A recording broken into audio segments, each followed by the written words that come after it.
And welcome into another episode of Tiger Territory, part of the Foul Territory Network, a Detroit Tigers podcast. I'm Kieran Steckley. With me, as always, is a man who will not confirm nor deny whether he ever worked at McDonald's. He is Cody Stavenhagen. How you doing? I'm good, Kieran. Look, all I'll say is I think I'm regarded as one of the best seasonal employees in Toys R Us history. Right? I did enjoy my time at Chick-fil-A back in the day. So I don't have any pictures or pay stubs from it, but I promise you I did. Co-worker Zach Wolchuk, he does the afternoon radio show here in Dallas. He can confirm. We worked together back in the day. Better than I got. It'd be hard if I had to actually go prove that I were, I don't have pictures or pay stubs. My good friend Shane Wilson worked there with me, so someone would have to track him down. All right, Shane, if you're listening, Shane. Yeah, hit us up at Cody Statement. I'm at Kieran _Steckley. Pod page is at Tiger Territory _. All right, another honestly great weekend for baseball. Unless you're a Yankees fan, but you don't necessarily care about their emotions. Two awesome games. We're not going to break them down, obviously, but there was a Jack Flaherty element. There was a flair for the dramatic. There was a Kirk Gibson callback moment. Cody. Any just kind of topical thoughts about the World Series? It seems like this was another W for Major League Baseball. We talked about that last week. I think it kind of continues, or earlier this week, I should say. I think that kind of continues going into Game 3 of the World Series. Yeah, they've been two awesome games to watch. I've never really been before I was a journalist, I was never a Yankees fan, but here I am like, man, I kind of hope the Yankees win at least one just to keep this thing going. Because it has the potential to be such a good series if this can go 6 or 7 games. We talked a little bit about Jack Flaherty last week and his health and how good it is that he stayed healthy. But as I started digging a little deeper into the numbers and what's been going on, because I'm helping out with our live blog coverage on The Athletic, it was like, Flaherty's velocity had started to dip a little bit. He wasn't as good in September. Are the innings just mounting up? He hasn't thrown this much since 2017. Could there be some kind of lingering health concerns? I think you even mentioned Buster Olney reported he had a little bit of hamstring tightness at the end of his last start. So I was really curious to see how he was going to throw in the World Series. And we got a Jack that looked a lot like the Flaherty who was throwing for the Tigers. That velocity was back up above that 93 mile per hour threshold, which has kind of been his sweet spot. The slider was just really, really good. That's a pitch he developed largely with the help of the Tigers. Hasn't really gotten talked a lot about on the national broadcast, is all the things the Tigers did to help propel Jack to this stage. Yeah, and even, if you just look at, the box score without watching the game, if you would just look at the box score, you'd be like, yeah, that kind of feels like a Flaherty outing that we understood. And that Stanton home run, can't really kill him for that, you know what I mean? Is down and in knuckle curve, Stanton went and got it. So, tip your cap. That's all right. And so, yeah, it was pretty fun. Fair or foul, real quick. We're on foul territory. There is a show called Fair Territory with your colleague, Ken Rosenthal. So fair or foul on this one. I was at a Halloween party last night. It was you're supposed to dress up as a celebrity lookalike. A guy showed up in a batting practice pullover, a spring training type hat, baseball pants, socks, and sort of the clubhouse shoes, the turf shoes or whatever for the Yankees. It was all Yankees. Fair foul on that for a Halloween costume. What do you think? What player was he trying to look like? Or was he just trying to look like a New York Yankee? I think it was a New York Yankee. I didn't want not a celebrity, so I'm going foul here. He was tall, but he wasn't trying to. It didn't seem like he was trying to do the judge thing. But I think it was just a player, almost like a extra in a baseball movie type deal.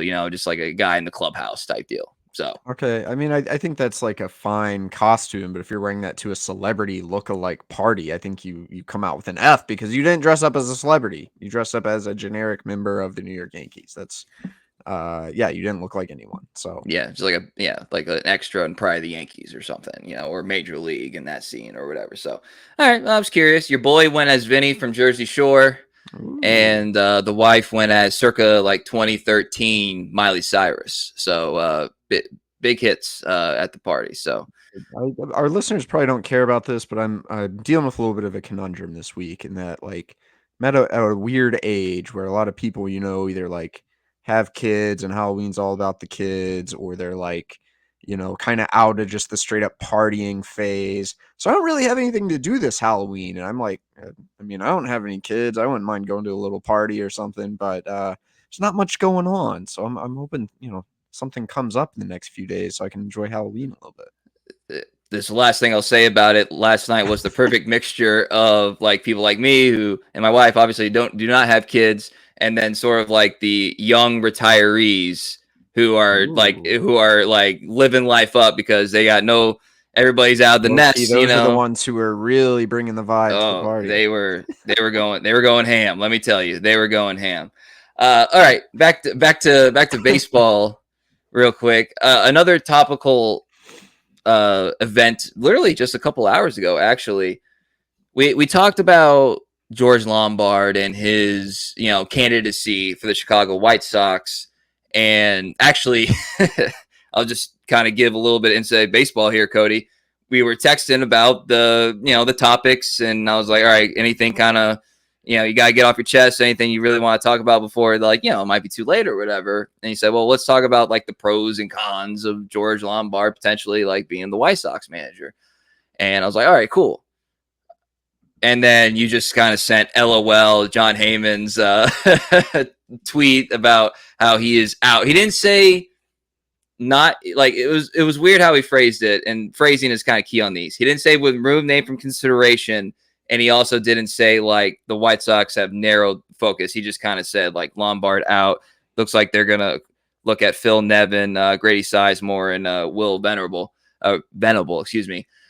So as of now, we'll consider the White Sox out of the realm. Still loosely kind of connected to Miami, but I we haven't talked about this in a while, and we when we talk about assistant coaches, we mentioned Federer and for good reason. But Lombard's a guy that is universally respected, but not talked about as much. Longtime listeners will know why that is because AJ does not make assistants available to the media. And I think that kind of plays into it just not being in our frontal lobe to talk about. But you see it day to day. You uh talk to players who give him credit for, development or defense or whatever. So I guess, just kind of like rehash a little bit. It's the off season. Like, why is he so important, to this Tigers operation, Yeah, I mean, I think outside the pitching coaches, Lombard is definitely the assistant you hear the most about from the players. I mean, just look at some of the guys the Tigers have had in the outfield: Winsel Perez, Kerry Carpenter, Akil Badu, now Justin Henry Malloy, and Belayed. obviously Riley Valade. But guys who were not good defenders, who were viewed as like their defense is going to be a problem. A lot of those guys, Kerry Carpenter especially, Winsel held his own. Even Akil, I think, has gotten a little bit better than he was at one point in time.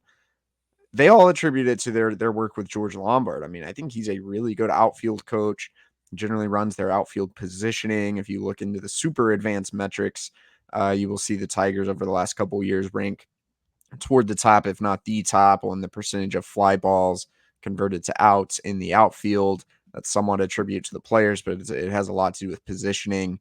Lombard's kind of the guy running that. So, I can't pretend to know him super well given AJ's policies, but have talked to him, just kind of small talk a couple times and whatnot. Obviously, he strikes you as super sharp, very energetic. I think the players really like and respond to Lombard. I think he has a lot of characteristics of a good teacher. It does make that a little interesting. Like, how would those traits translate to the manager's chair? It's a very different job, and that's obviously something we can't quite know until he eventually gets one of these gigs, which I think he will, and probably for the best that maybe it's not going to be the Chicago White Sox. Yeah, I mean that's like the easy thing to think about is that especially to be honest, like especially with a potential ownership change, that could go on there. Like that's always it's tough to be in the front office or in the dugout whenever like ownership could change hands. You just never know like what directive or policies or MOs that Right. that they will have.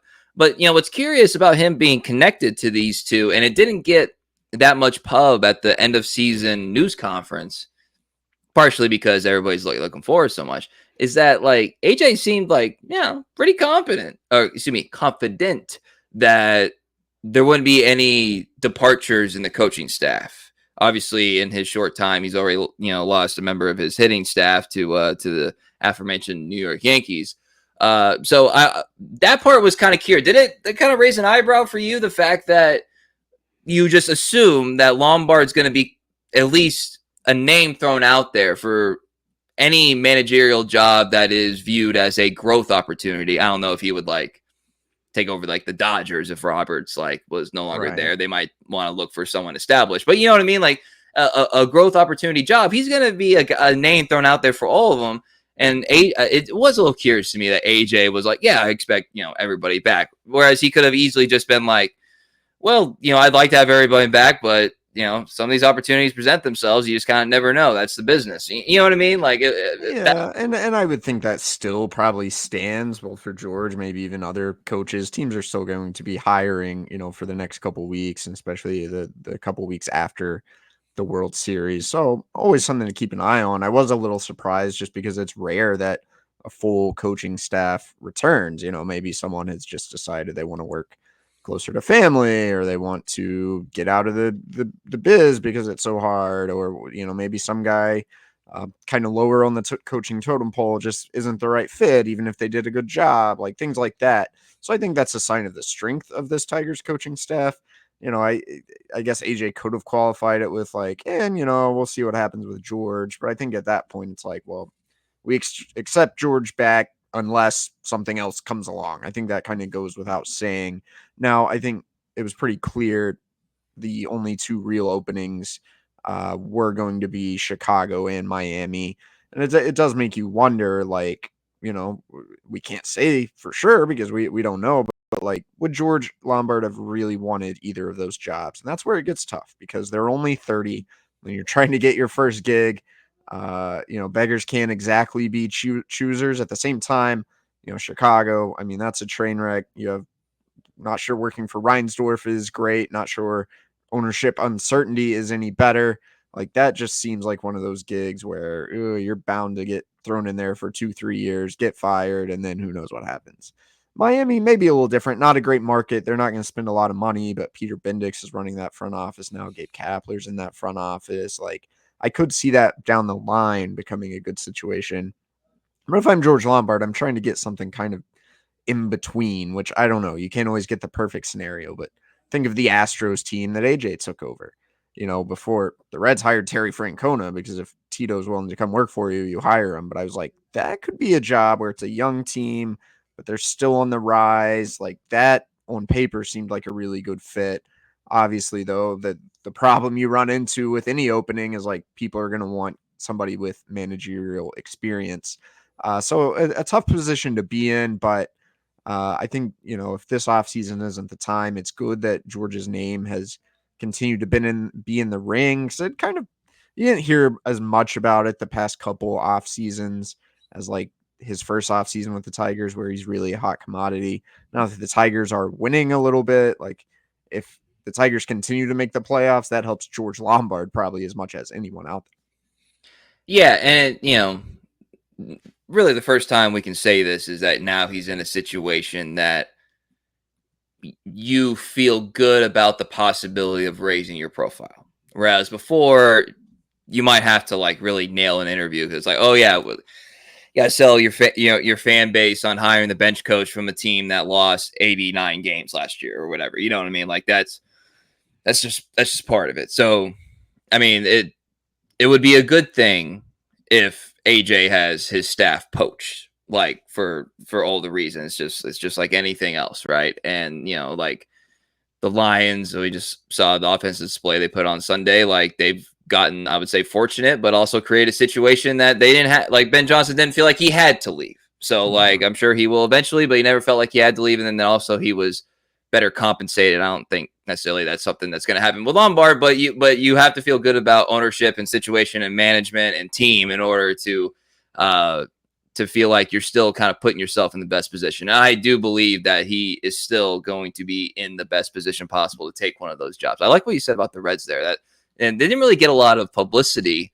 It was kind of like, oh, it happened, and then we just kind of like moved on. But pretty freaking cool that he's Yeah, it going. was kind of wild because it happened right in the final days of the regular season, and you're amping up for the playoffs, and then it was kind of just like lost in the news cycle. That's going to be like one of the stories of spring training. Like Terry Francona's back leading what could end up being a pretty good Reds team. Yeah, absolutely. One of the more fun teams to follow if you're not kind of into it day to day and living and dying by every loss. So yeah, so let's kind of move on to like another kind of way of like assessing this roster. So like we've talked about like areas of upgrade and kind of like player names and possibilities and what would you like and the fact that Javier Baez is going to be on the team still and all that. But I don't know if we talked enough about the kind of potential friction, a little bit of like, ideologies bumping up against each other a little bit. Doesn't have to, but right now everything's in theory. So like it is kind of something, there are waters to be navigated. So what do I mean by that? What I mean is that I look at the Tigers roster from last season and I see clear areas that you would like to upgrade. And in an ideal situation, you would get better. But the Tigers' philosophy, now, what does that usually mean? That usually means trades and free agents, right? That's the traditional way of upgrading. The Tigers' way of, quote, getting better, and I'm sure Scott Harris has said this sentence in so many different ways, because that's, again, one of the philosophies he's trying to run here, is that, yes, he'll say, we need to upgrade at first base. We need upgraded performance at first base, is something that he would say. And then the second part of that was like, we need like Spencer Torkelson to provide that / maybe supplement it with somebody. Like he's not talking about signing like the Freddie Freeman of free agency this year. You see what I'm saying? Like we need to get better play out of shortstop, but he's not talking about acquiring the Trey Turner of the year. You know what I mean? So you're kind of banking on upgrades happening from within, and that can be a very unsatisfactory thing from the outside. So does that make sense, Cody? Where it's like you obviously can't rest on your laurels here. You're a wild card team, and you had to do bullpen days 3 out of 5 games. But you have to also kind of still, you can't change completely who you are just because you have a smidge of postseason success, and that has to continue to be the development of young players. The thing about development, though, is that it's not linear and it is far from guaranteed. Yeah, I mean, I think there's a little bit of a fallacy in this idea of like building a homegrown team, which is like you can never block anybody. If you bring in from the outside, you're altering your whole philosophy. And I think that's just not true. We also hear like, oh, we'll supplement the core when the time is right. Like you add a veteran player to a young homegrown core. That to me seems like a tremendous recipe for success. If the Tigers add a third baseman, is that the end of the world? Like, I don't think it is. Maybe the only person who suffers there is Jace Young. But if they sign a right-handed third baseman, there could still be opportunities for Jace Young. Jace Young can play some second base. Like, if they sign a first baseman, that would, who knows what that means for Spencer Torkelson. But Spencer Torkelson has had 1,400 plate appearances in the bigs. I just don't think like you have to be willing to make some moves from the outside. And I said all last offseason, like, I get it. I get why the Tigers didn't do more. I get why they didn't go after Matt Chapman. And I also said, like, if they have a productive year, like they don't necessarily get a pass this time around. You made the playoffs. You have young talent on the rise. It is important to continue adhering to that culture of development, but that does not mean you cannot add at least one impact bat to this order. You're right. There's outside of getting creative, which, Scott Harris is certainly capable of. Outside of getting creative, there's to do the young player philosophy, there's a shorter amount of positions that would warrant that. You can do, like, shortstop would be there, but then again, like the Javier Baez thing it's still in your life. It's still in your life moving forward whenever that timeline comes, spring training, beginning of the season, he's healthy, whatever. Like Trey Sweeney will be remembered for this team for a long time. He is not above reproach. Third base speaks for itself. I mean, even the and Torkelson we had talked about and we'll continue to talk about, even sort of like the utility stuff, like how long do Ibanez and McKinstry have like roles on this team? Like I have nothing against the guys. They've each had their moments. However, like you can't like cling to them if that makes sense in terms of like kind of filling out your organization. And here's another way of illustrating it. So I'm on the Tigers baseball reference page. It's got their 12 players by WAR. I'll just go in order real quick. Skubal, Green, Holton, Vierling, Flaherty, Parker Meadows, Kerry Carpenter, Will Vest, Andy Ibanez, Brant Herter, Reese Olson, and Colt Keith. Colt Keith was 1.1 WAR baseball reference, and he's the 12th guy. So that's a situation that It's one of your cold splashes of water there. Like, oh no, this roster has some work to do. If Brant Herter is on that list at all, there's room to add more talent, I think, in this organization. There's absolutely room. And, like I said earlier, the starting pitching is something that will take care of itself. Some of that is a joke thing. Some of that is, I'm sure they'll acquire somebody else. But there's a lot of areas that when you kind of break it down, as good as you feel about this past season, when you break it down a little bit, it's like, all right, now I remember the uneasiness of June. Like now I kind of remember thinking like, this run is awesome, but probably won't make the playoffs. You know what I mean? Like it kind of comes all back to you. And there's several areas of like, I think it will work out. I hope it will work out, but I can't guarantee it'll work out. One of them, the guy that we didn't really talk about the past 2 months or whatever, because it was basically the Jake Rogers train behind the plate, was Dillon Dingler. Dillon Dingler batted 167. He was a negative WAR player, 0.3, but technically a negative WAR player. He had 30 strikeouts, I believe. Yeah, 30 strikeouts to 3 walks. He was a guy that, for the most part, and this is not a criticism, this is Major League Baseball, he was a guy that was kind of in over his head at the plate. Like that, that's, I don't know another way to put it. Now, he did have 5 doubles and 2 triples and a home run. So when he got a hold of the ball, he was capable of doing damage. Problem is, again, I'll say it, 5 doubles, 2 triples, and a home run. That's 8 of his 14 hits. So like you got to have more volume than that. And catcher is not a position that I'm sure they want to address in a Carson Kelly type situation. They want to have Dingler stick it out there and be their number 2. But again, that is not a guarantee. So do you have any sort of confidence level in Dingler, or do you think like it would be smart to bring in a veteran catcher that can give him a real push on like a minor league deal in spring training? Like, where is that kind of line for you? Yeah, I like both. Like, I do think Dillon Dingler's a major league catcher. That doesn't necessarily mean he should just be handed that job. I mean, the Tigers pretty much have to get a veteran type guy on a minor league deal. They didn't have, that third catcher at all. So they were carrying Liam Hicks, who they traded for at the at the trade deadline on the playoff roster, he had, or on the playoff taxi squad, he had not played above Double-A Erie in the Tigers system.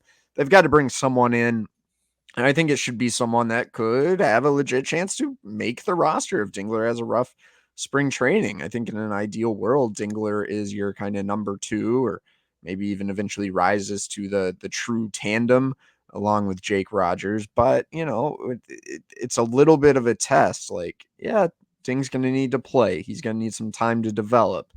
But you also can't just hand at bats for free on a team that is going to be playing for something this upcoming season. I imagine the Tigers probably would not want to carry 3 catchers on their 40-man roster.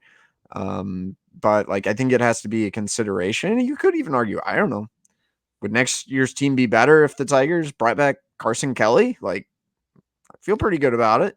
Probably would As be. great as Jake is, he really struggled at the plate this season. It would be nice to have a catcher that you could hope could, you don't want your second catcher to be an offensive downgrade from Jake Rogers. I don't think that's ideal.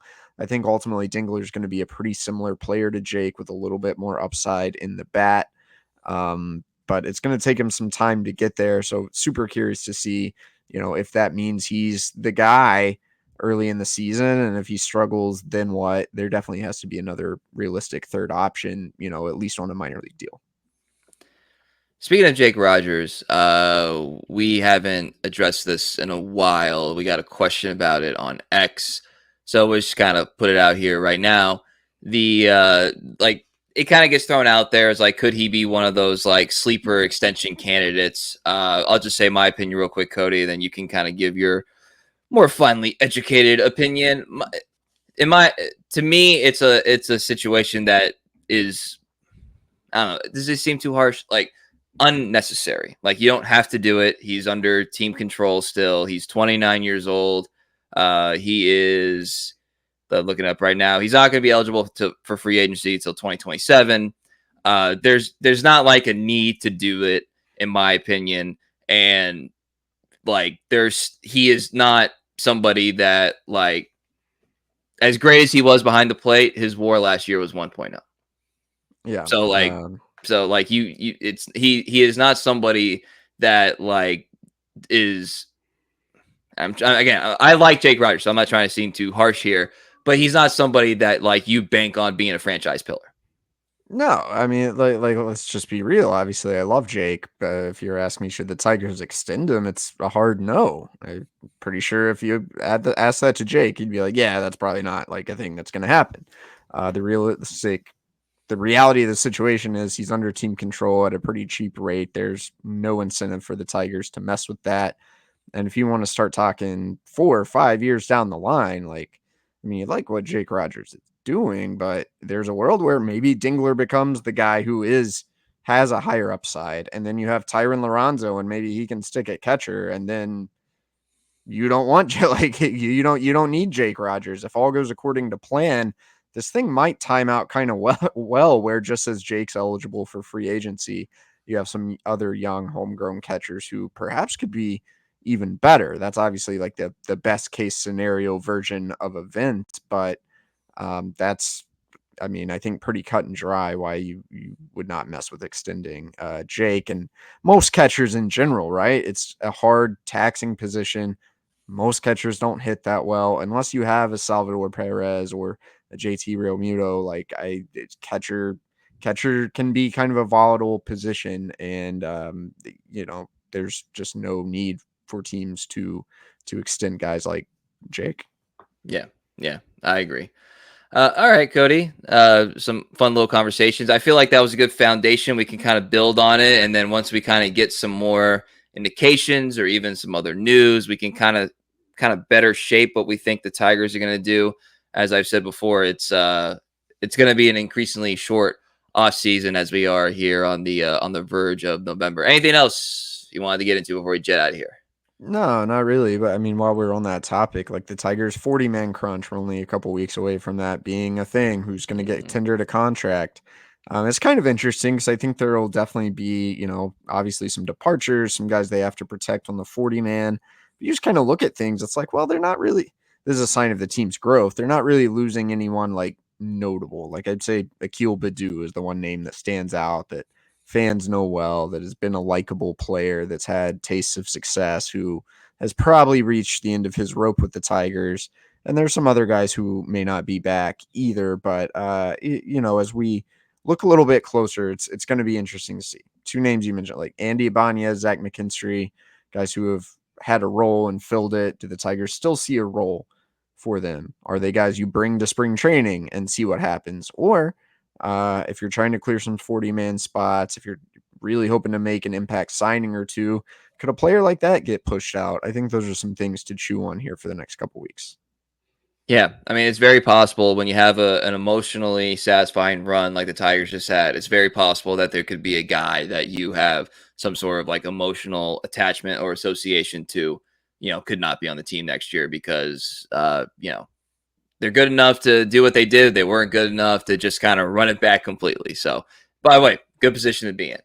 Want to thank everybody for listening, following, and subscribing. This is Tiger Territory, formerly Turning the Corner podcast. Detroit Tigers talk twice a week during the offseason and 3 times a week during the regular season. You can follow Cody on X, formerly known as Twitter, at Cody Stavenhagen. I am at Kieran_Steckley, pod page at Tiger Territory _. We're also on YouTube. We're also on the social medias. Got link trees and stuff on all of that, so you can find us wherever you please. We are there. We are everywhere. We are here, and we are having fun. So for Cody Stavenhagen, I'm Kieran Steckley. Everybody have a great day.